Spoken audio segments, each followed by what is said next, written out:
10 seconds remaining. 5 seconds remaining.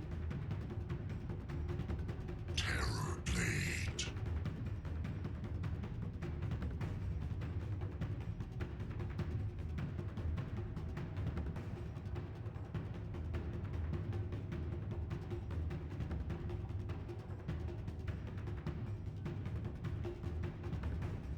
If you don't have a save hero, now they have a Dazzle, which works amazing.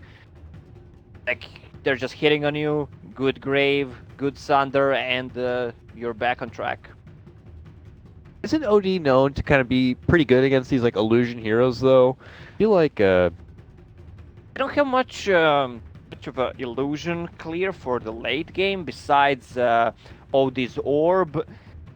Well, it's not what we see a lot of times. Lifestealer can go for Mjolnir. Not much people do that, but if it's needed, it's really good item on him. It's situational position like this. Like, if it gets to a point where they might find this Terrorblade a bit threatening, we could certainly see them itemize in a manner to make sure they have a way to deal with it, because it does feel like it is a lot on the Terrorblade to kind of be able to hit it home.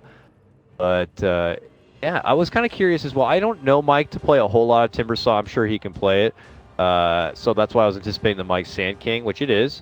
Timado Timbersaw, though, will be neat to see, man. Timado, I'm sure, is earning a lot of new fans in this qualifier run. I've only seen him occasionally time to time from other cups, other qualifiers, other tier 2, tier 3 tournaments.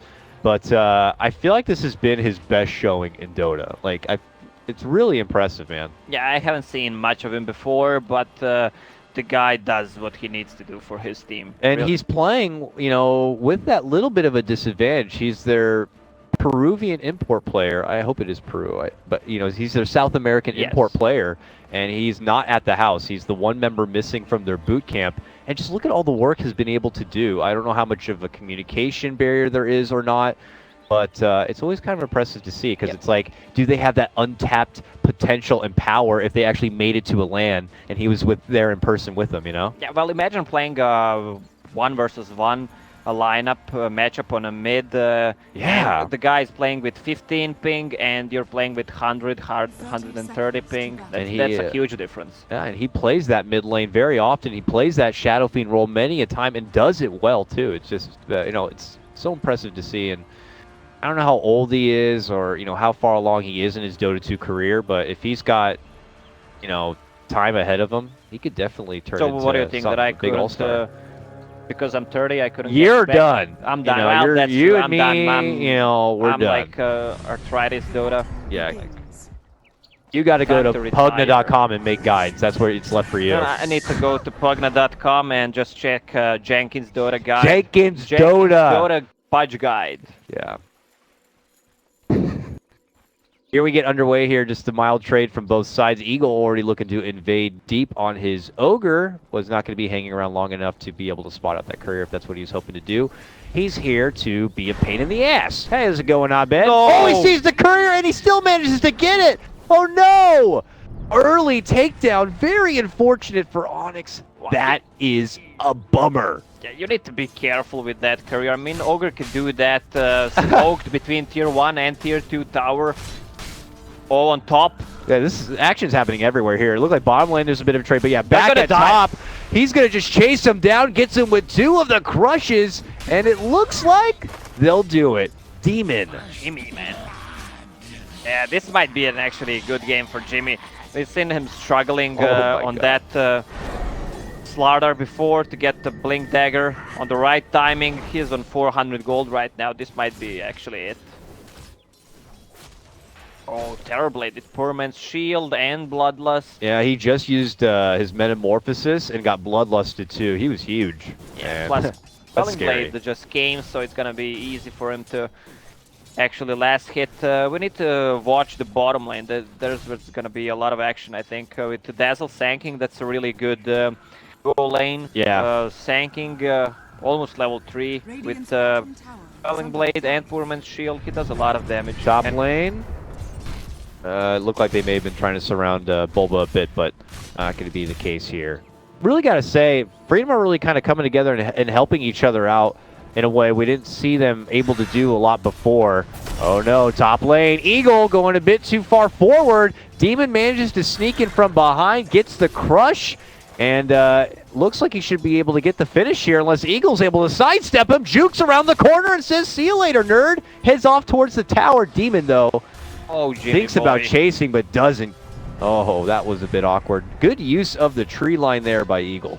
Yeah, sadly, Jimmy was only level 1 there, so there was no sprint. It's a big difference if you're level 1 or level 2 with Slardar. He has boots, ogre, pretty much the same movement speed when he's bloodlusted, plus windlace. Okay, and actually I didn't even really put everything together until I was talking about Demon in that top lane, but they totally shifted the role position here. Dubu on the Warlock. Yeah, so they just took him off the 4 and put him totally on the 5 for this game. Well, he got I don't want to say he got benched, yeah, you know, from being a 4, but you know, you got to make these kind of adjustments, it looks like, and it's actually working out pretty nicely for them so far. Demon wasn't able to come up on that kill in the top lane, but he's been able to make so much pressure across the map already. You know what I feel? I feel like Dubu right now. But me and Jimmy were playing in a few teams together, and we were playing actually in 6-man teams. So one of us was actually being benched because we were playing the same role. One of us was a water boy. Usually it was Jimmy though. Oh, okay. Still rooting for him. Demon, so annoying right now. Look at that. They're like, you want to chase me? You want to chase me? You want to leave your lane and chase me? Yeah, no, you don't. He's just such a nuisance. But, you know, it's fun, and it's a lot of giggles, but eventually you do have to buckle down and get some farm because he is that one vehicle for the Lifestealer. Who else is going to be able to get him into the fight?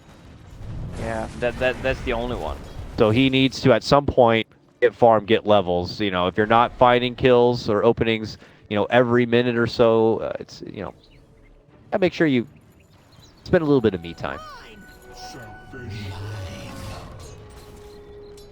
A bad, pretty even matchup, 17 to 19. Using it first. He got it. He got it. Manages to snag it up and force Abed to go into the prison to try to steal it for himself here. Harry Potter on a top lane, level 5, almost level 6. We're seeing some questionable item builds on Harry Potter. Going for Radiance. It takes a lot of time to kick in. It might work well, but it didn't work for him. So he might actually consider that this game, especially against Terrorblade Reflection. So. Yeah, we've been seeing plenty of Bulba Abaddon through this qualifier. One of those games not long ago, Bulba was actually able to do very similar to this. He manages to work his way through the laning phase with top CS, nearly top net worth of the game. We'll hold that thought here as mid lane BSJ in quite a bit of trouble. Trying to rush on back. The right clicks are chasing. Demon making his move, but Jubei has been able to rotate in. He actually doesn't have a level of Shallow Grave, but he has plenty of heals to offer. And that will force him off. Yeah, what does OD have? He's going for some of the Dominator build. OD? Yeah. Oh, you're right. It's good for some heal, some stats. Very interesting. Oh, he actually might change. Well, I don't know. If he gets some gold, he might actually change to Hand of Midas if needed. It's really a lot of ways to build OD. Depends how the game goes. How is our boy Mason doing here at the bottom? Currently sitting on 3rd, about a CS 30 and 5. Holds that early Blightstone with a pair of phase boots. Dubu has been his babysitter. Quickly gets the ward deny. He's like, yeah, I may be the ward bitch this game, but I'm going to do a damn good job of it. Nice little deny, nice free gold for him. But trouble's coming. Eagle and BSJ rotating down here. BSJ now has a Sunder, and it looks like he wants to put some use to it. Yeah, BSJ, do something, do Oh, something. how about a Bloodlust Metamorphosis? Yeah, what level is that Bloodlust? Funny Only least. 1? Do something funny? Entertain me. I dare you, Entertain I double us. dare you, BSJ, do something. Pressure's coming from both fronts, though, as they are pushing that bottom lane tier 1. Onyx are pushing the mid lane tier 1 of their own. Mason also way deep into their territory, cutting the creeps, it looks like. preventing them from being able to easily push that tier 1. Yeah, both teams have to go back. Oh, but Mason, if he hangs around there too long, Time to TP out of there. yeah, he might need to find somewhere to TP. Okay. Oh, maybe he's gotta get a creep. Okay. All right, they'll just let that happen. Yeah, the Jimmy on top is getting a lot of XP, and on the bottom Dubu, so they're giving XP to position 4 and 5 heroes. Meanwhile, OD is trying to jungle until his lane comes back to the middle. BSJ is still on the bottom. I don't think they can commit to taking the tower before Metamorphosis is up. Radiant's bottom tower is under attack. During this time, Tomato on his Timber Saw has been managing to kind of find some decent farm here. He's now at the top, 47 and 2 CS on a Timber. He's just about done finishing out his Arcanes, and he's level 7. So look for him to probably pick up a TP as soon as these Arcanes are complete, and if actions to break out, he might look to get a, his hand in the action. Yeah, that is correct. He just got his Arcanes up. Will have enough gold for a TP, so he can help other lanes. Jimmy got the Arcane Room, Yeah, level because something's 5. going down in the bottom lane, I feel, here in a moment. There's a lot of Freedom members down here. Meanwhile, mid lane, it's only Jubei, but he's been hit with a prison. They're thinking about diving for him. He has the Grave, but doesn't need to use it yet.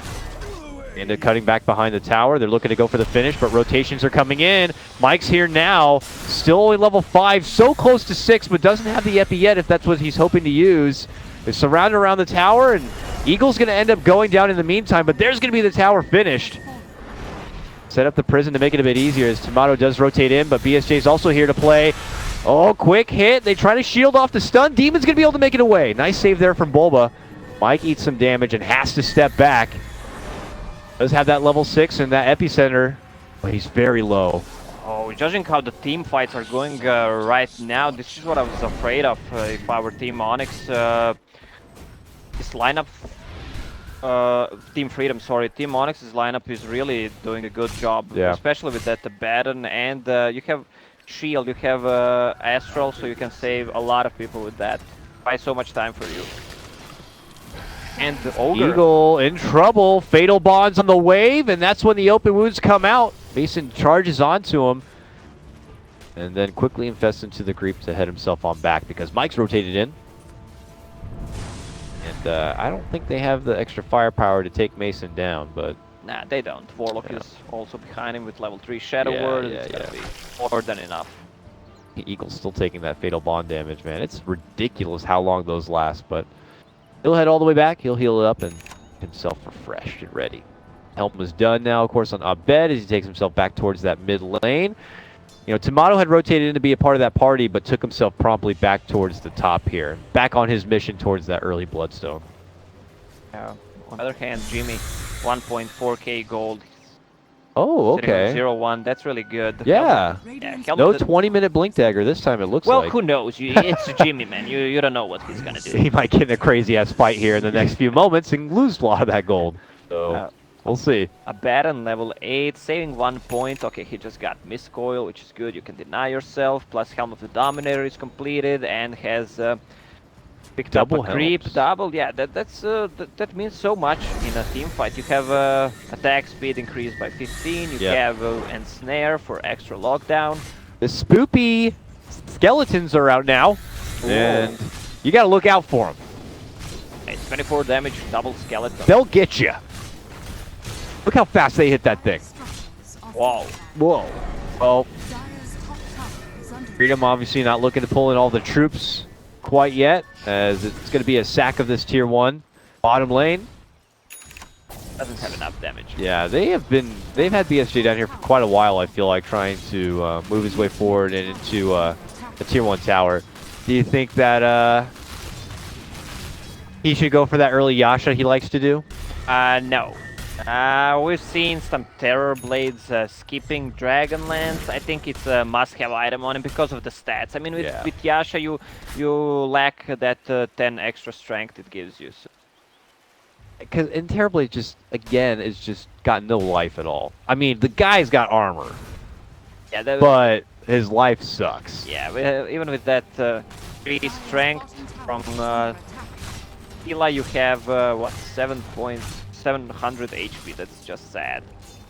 So it would be nice to have that little bit of extra meat on the bones from certain Dragonlance here, but we'll have to see as BSA continues to hold and pocket the money what he ultimately ends up deciding on. It looks like he's just queued up that Dragonlance. Oh, never mind. He changed his mind to a Manta. It was on Dragonlance for seriously like 5 seconds. And he's like, you know what, Manta. Yeah, we were poking BSJ to do something funny. He's actually doing it right now. We'll see. We'll see what he ultimately decides to go for here. But look at that. Demon's got the Blink Dagger. This is so good for him, but they've already made their move on Freedom. Looking to go for Mason, but he popped the Rage, avoids all the trouble, and takes it right back to Mike. But Mike was hit with the Grave, goes for the TP, and makes it out. What? Jimmy missed the stun? Barely missed it, I guess. That was so close to call, but Mike was able to make it away. Demon is going to settle for a new target in for Eagle as he tries to hide within the trees, but he's been hit with the amp damage, and he will be finished. On the other side, it is BSJ in a lot of trouble, and he will be slashed down. No mana and nothing to bring out the Saunter. What was Freedom trying to do there with initiation just from Sanking and Dazzle? Wow, that's really not how you want to play it. Jimmy has his Blink Dagger up a little too short. He was trying to be greedy, stun both Dazzle and Sanking. Yeah. So Sanking lived, which is a pretty big problem because he's just got his Blink Dagger up, but still Onyx got this game in their pockets. Can you say pockets? No, it's Pockets, goddammit. But Pockets is, we'll get the message across. Filthy little hobbits. Tier 2 down, only one Tier 2 remains at the top. Things feeling so good for Onyx. Kind of hard to believe it's only 4-0. Yeah, but the game is pretty intense. But 7,500 net worth lead for Onyx off only those 4 kills. Wow, this is big. Oh, a Baron, man, please don't go Radiance. Just get some items and finish the game. Roche is down. They just smoke. They want to go again. Tomato mid lane, this poor Timbersaw really hasn't been able to kind of make a name for himself at all here. The peaking window for a lot of these Freedom heroes is just a little too far forward, and Onyx are just bringing it to them, and they're just not ready. They're not ready with their heroes. You have Ogre who's level 5, you have Dazzle level 7. Oh, there's got to be a tome or something for this poor Ogre. Level 5 still? You have a 700 HP Terror Blade still. You die from Crush. TP's to bottom. Not looking to give a tower away easily. We'll be able to take it down without a deny, but Demon's here. He actually has the pocket bomb. Mao jumps in, that's when the bomb gets popped, and Timano's going to get crushed down, and then next will be Mike. Onyx continue to go up and up, looking to absolutely shake off game number 1, going unscratched still in game 2, 6-0. The chase is on for the man made of bananas, but Demon's there, catches both of them. Go Demon. And lets him go. Slow down, Alt is the creep. I mean, Alt is the courier. I mean, you see team Onyx is approaching your base. They took all tier 2 towers, and you still decide to go for Yasha, and you have 800 HP on that Terror Blade. Yeah. That's what you want to have, actually. It's Paper Blade at this point. You have high armor, and that's it. Onyx finished... is it? Yeah, it's Echo Saber. Yeah. Double the pleasure, double the fun of each attack. Yeah. 2 creeps again from 2 Helm of the Dominators. One extra Swiftness aura plus Pack Leader's aura. For some extra damage. They're going in right now. The rock is ready. They got everything is so much of an advantage. There is no reason to pump the brakes if you're Onyx. So here they come. Bottom lane. Going right into the high ground here. Bulba happy to be the tank, the siege engine here. Tim and Mason will begin their work. Mike lines up a double stun. Smatter looking to dish out the chakra damage. Can they get some burst? No, nice prison from Abed. Big rock. Rock from the back lines will help get the finish. Mike's going to be going down, so is the tier 3. Right to the racks they go. No fussing around here if you're Onyx. Good crush from Demon, just slowing down and forcing Freedom back. There's the buyback from Mike. Re-engages on the Bulba, which is going to force out the borrowed time. Eagle's eating a lot of damage. There goes the Sandy's Eclipse. Takes out the Dazzle, and Abed will scoot on in to go for the finish of Banana. Meanwhile, Mike tries his best with an epicenter. They'll finally earn themselves at least one kill onto Bulba, but this is looking like a shutout for Onyx as they claim 11-1 game number 2. Yes. We're going to a game number 3, boys. Yeah. Woo! This is what I was talking about. We want to see some good Dota. It adds more hype if it's the third game. And well, I want to just say about Bulba's build. He had Helm of the Dominator, and he was sitting on